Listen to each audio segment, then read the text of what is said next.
الرحمن الرحيم.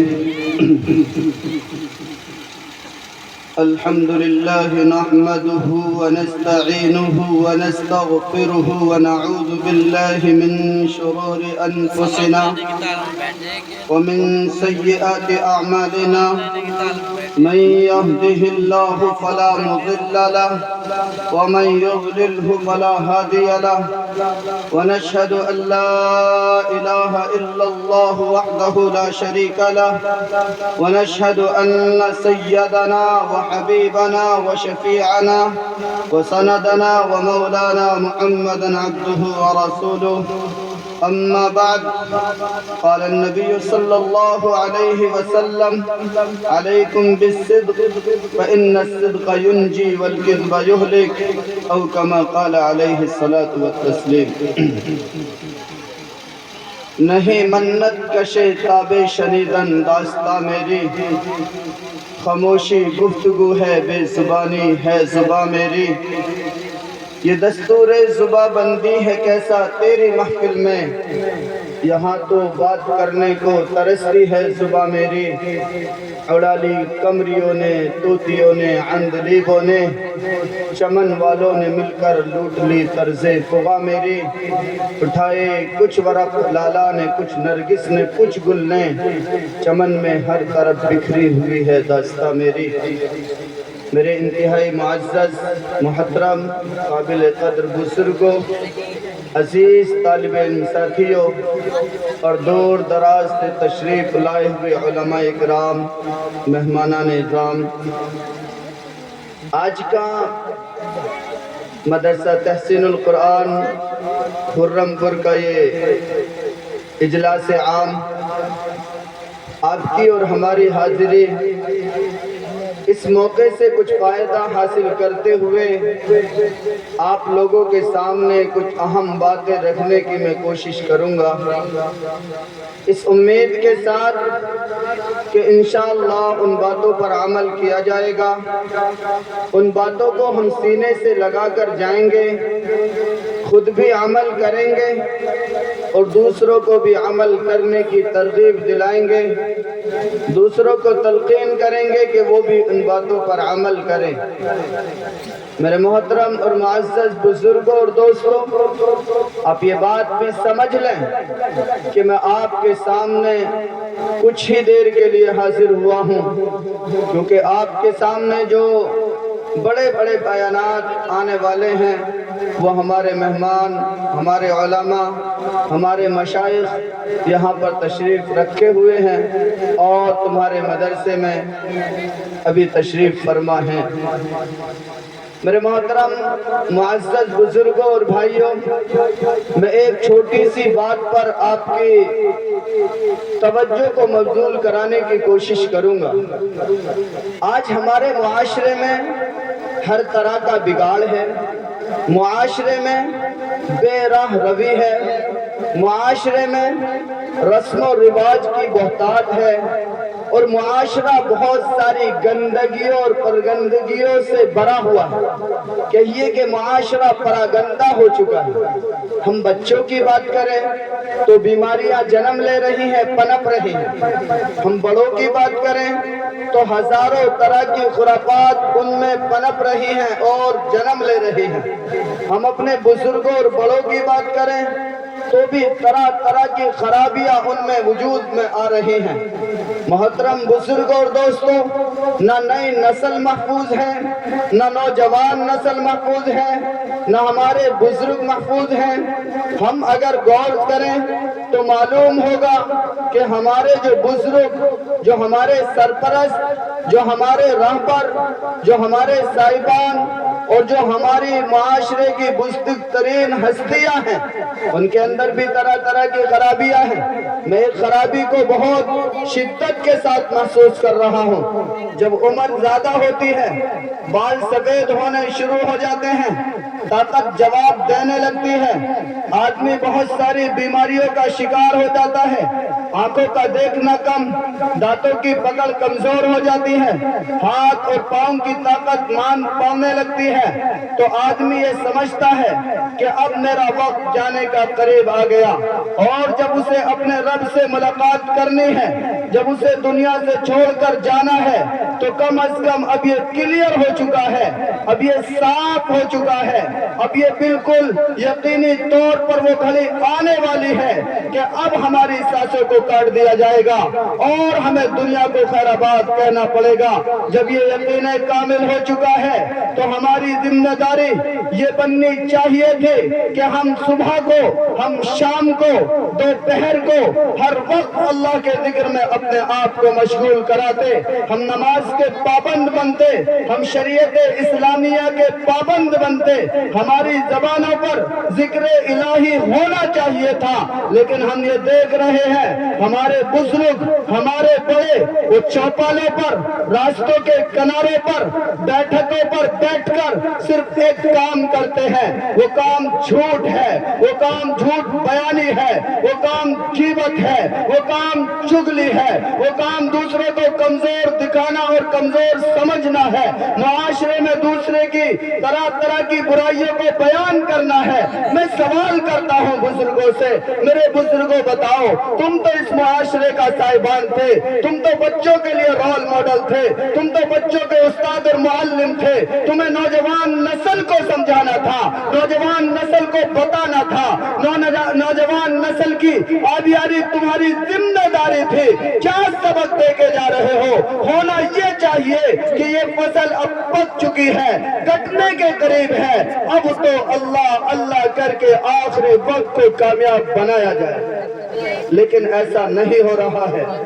ایک بچہ پوری سال نہیں پڑھا، ایگزام کا ٹائم آیا، کتابیں لے لی، محنت شروع کر دی، ساری رات محنت، سارا دن محنت، ایگزام دے کر آیا، اطمینان کے ساتھ رہتا ہے کیونکہ اس نے سال میں جو وقت گوایا تھا اب اس کو احساس ہونے لگتا ہے کہ یہ میں نے وقت کہیں نہ کہیں کامیاب کر لیا، کیونکہ امتحان سے پہلے میں نے اپنی تیاری کر لی اور دن اور رات اس کی تیاری میں لگا دیا، اور ایک وقت آتا ہے کہ اس کے ریزلٹ میں اسے کامیابی ملتی ہے۔ لیکن ایک وہ بچہ ہوتا ہے جو سال میں بھی نہیں پڑھا، ایگزام کے ٹائم میں بھی نہیں پڑھا، اسے یقین کامل ہوتا ہے کہ وہ پاس نہیں آئے گا، ریزلٹ آتا ہے تو اس کے منہ پر اس کے نمبر مار دیے جاتے ہیں کہ تو فیل ہو چکا ہے، تو ناکام ہو چکا ہے، کامیابی تیرے سے کوسوں دور جا چکی ہے۔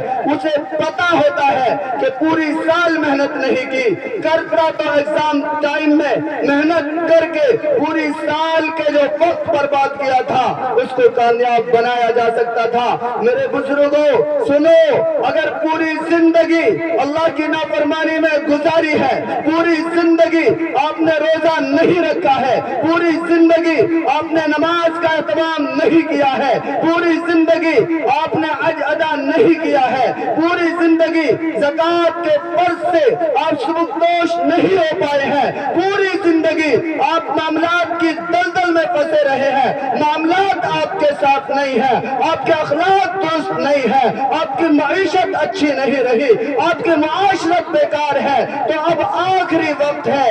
اگر اس میں بھی آپ نے محنت نہیں کی اور اللہ کی طرف سے بلاوا آ گیا تو یاد رکھیے کہ جس طرح سے یہ طالب علم جس نے سال میں ایک دن بھی محنت نہیں کی اپنی ناکامی کے یقین کے ساتھ امتحان دینے جاتا ہے، تمہاری بھی ناکامی کا ٹھیکرا تمہارے سر پر اور چہرے پر مار دیا جائے گا اور پھر تم ناکام ہو جاؤ گے۔ اور ناکامی کیا ہے؟ وہ ناکامی جہنم کی دلدل ہے، وہ ناکامی ایسی ہے کہ اس سے برات و نجات ممکن نہیں ہے، وہاں کی زندگی ختم ہونے والی نہیں ہے، وہ ہمیشہ ہمیش کی ناکامی ہے جس سے کبھی ابھرا نہیں جا سکتا۔ اس لیے بزرگوں کو چاہیے وہ اپنے وقت کو غیبت سے، چغلی سے، جھوٹ بیانی سے، دوسرے کو نیچا دکھانے سے، کسی کی عزت اچھالنے سے اور کسی کے طرح طرح کے عیب بیان کرنے سے اپنے آپ کو باز رکھے، اور قرآن کریم میں تو اس بات کو بہت ہی اہم اور شدت کے ساتھ بیان کیا گیا. آپ میں سے کوئی بھی نہیں چاہتا کہ وہ اپنے مردار بھائی کا گوشت کھائے، لیکن جب کوئی غیبت کرتا ہے، چغلی کرتا ہے، تو وہ اپنے مردار بھائی کا گوشت کھانے کے برابر ہے. قرآن اس کی مثال یوں ہی بیان کرتا ہے کہ جس طرح سے کوئی کسی کی غیبت اور چغلی کرتا ہے، وہ اپنے مردار بھائی کا گوشت کھا رہا ہے. میرے محترم بزرگوں اور دوستوں، تو بزرگوں کے لیے میری یہی نصیحت ہے، بزرگوں سے میری یہی عاجزانہ درخواست ہے، بزرگوں سے میری یہی گزارش ہے کہ ہم اپنے وقت کو اللہ اللہ کرنے میں لگائیں اور شریعت کے تمام تر احکامات جو اللہ نے ہمارے اوپر نافذ کیے ہیں ان کو پورا کرنے میں اپنے وقت کو لگائیں. دوسری بات میری نوجوان نسل سے ہے. آج ہمارے معاشرے میں جھوٹ نوجوان نسل میں جس تیزی سے جنم لے رہا ہے، اور جھوٹ دھوکہ ہماری نوجوان نسل کا مقدر بن چکا ہے، اور اس جھوٹ کی بنیاد پر، دھوکے کی بنیاد پر ہماری قوم اور نوجوان معاشرہ تباہ و برباد ہو رہا ہے. یاد رکھیے، آپ کو ایک راہ چننی ہے، وہ راہ سیدھی ہو اور سچی ہو، وہ راہ صحیح طریقے پر ہو. اگر آپ اس راہ سے ہٹ جاتے ہیں تو آپ ناکامی کی دلدل میں جا گریں گے. نوجوان دوستو، کبھی آپ قوموں کا سرمایہ ہوا کرتے تھے، آپ قوموں کے مقدر کو بدلنے کا فیصلہ کیا کرتے تھے، آپ سے ساری دنیا تھراتی تھی، آپ کے جوش، آپ کے جذبے کے سامنے تمام کی تمام دنیا کی رکاوٹیں مان پڑ جایا کرتی تھی. آج کیا ہو گیا ہے اس نوجوان کو؟ اپنی زندگی میں بھی وہ پریشان ہے. آج طرح طرح کی برائیاں ہیں، اس میں طرح طرح کی برائیوں میں اس میں جوا بھی ہے، شراب بھی ہے، بے حیائی بھی ہے، بے غیرتی بھی ہے، بے ضمیری بھی ہے. آپ کہیں گے میں یہ بات کیوں کہہ رہا ہوں؟ کم از کم دیکھیے، ایک نوجوان بچہ ہے، وہ گھر سے صبح کو نکلتا ہے، شام کو واپس آتا ہے، وہ یہ دیکھ رہا ہے کہ اس کا باپ بوڑھا ہے، وہ کمزوری کے ساتھ اپنے گھر کا خرچہ چلانے کے لیے کبھی کھیت پر نکلتا ہے، کبھی مزدوری پر نکلتا ہے، کبھی دکان پر نکلتا ہے، شام کو آتا ہے، ہارا تھکا آتا ہے. یہ نوجوان بچہ صبح کو نہایا، کپڑے بدلے، دوستوں کے پاس چلا گیا، اب اس کے منہ میں گٹکے جا رہے ہیں، یہ طرح طرح کے پکوان کھا رہا ہے. شام کو آیا، ماں نے کچھ کہا، باپ نے کچھ کہا، ان سے لڑتا ہے، ان سے جھگڑتا ہے، صبح کو ماں سے ڈانٹتا ہے، ان سے لڑتا ہے، پیسے مانگتا ہے. کہاں گیا قوم کا ضمیر؟ وہ نوجوان بچے، تجھے باپ کا سہارا ہونا چاہیے تھا، ہونا تو یہ چاہیے تھا. تیرا باپ بوڑھا ہو چکا ہے، تجھے باپ کو تیرے سہارے کی ضرورت ہے. تیری بہن دیکھتی ہے میرا بھائی زندہ ہے، میرا سہارا بنے گا. تیری ماں دیکھتی ہے میرا بیٹا زندہ ہے، میرا سہارا بنے گا. تیرے باپ نے راتوں کو کام کر کے دن کی گرمی میں چل کر اس لیے تجھے پروان چڑھایا، اس لیے پرورش کی. میرے بڑھاپے میں، میری کمزوری میں میرا سہارا بنے گا.